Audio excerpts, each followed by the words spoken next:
ॐ यस्याग्रे द्राट द्रुटममलं टण्टटण्टटण्टं तैलं तु तैलं कुकुकुकुकुमं कङ्ककङ्कस्सकङ्कं डंसं डिडंसं दुई चकितं भूपगम्भोयनालं ध्यायस्ते विप्रगाहे सवसति सबल पातु वच्चन्द्रचूड ॐ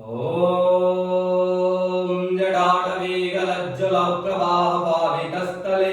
गलेवलं भुजङ्गतुङ्गमालिकं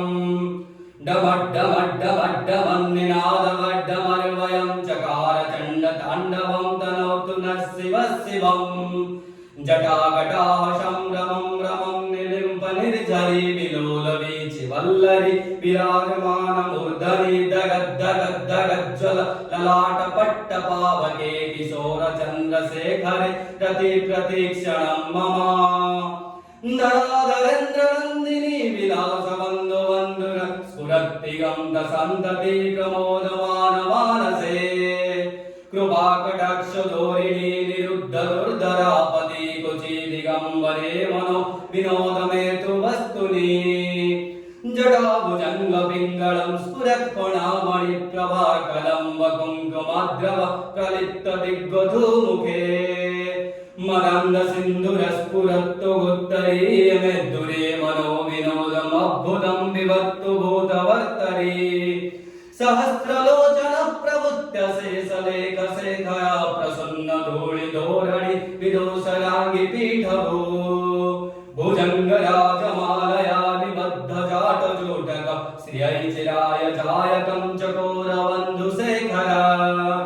ललाटचत्वरज्ज्वलं धनञ्जयस्फुलिङ्गव निपीतपञ्चसायकं नमर्निलिम्बनायकम् सुधामयूखलेखया विराजमानशेखरं महाकपाले सम्पदि शिरोजटा नमस्तु नः करालभालपट्टिका धगज्ज्वल धनञ्जयाहुतिकृत प्रचण्ड पञ्चसायके धराधरेन्द्रनन्दिनी कुचग्रचित्रपत्रक प्रकल्पनैकशिल्पिनी त्रिलोचने रतिर्ममा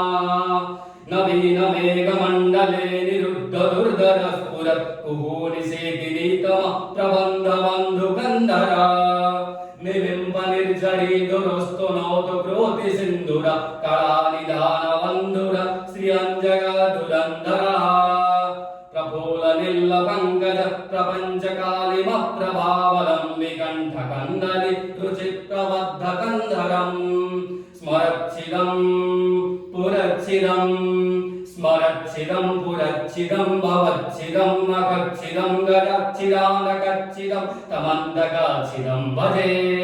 अखर्व सर्वमङ्गलाकलाकदम्ब मञ्जरि रसप्रवाह माधुरी विशोभणा मधुव्रतं स्मरान्तकं पुरान्तकं भवान्तकं मखान्तकं गजान्तकान्तकान्तकं तमान्तकान्तकं भजे जयतो दभ्रविभ्रम भ्रम भुजङ्गमुश्वश दिनिद्गमत्क्रमस्फुरत्करालबालहद्यवाट् दिमिद्दिमिद्दिमिद्दुनन्मुदङ्गतुङ्गमङ्गल ध्वनिक्रम प्रवर्तित प्रचण्डताण्डवः शिवः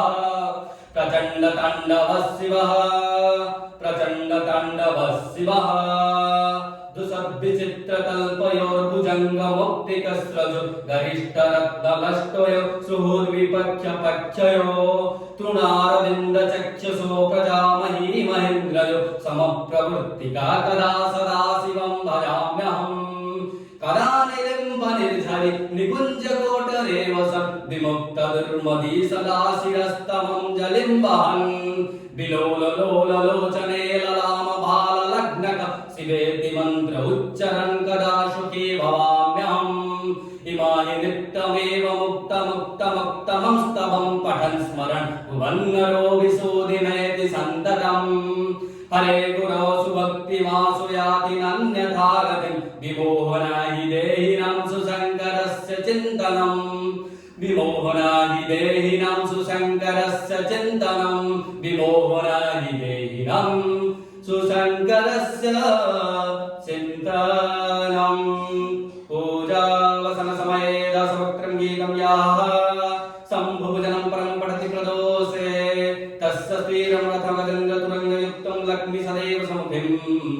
प्रददाति शम्भो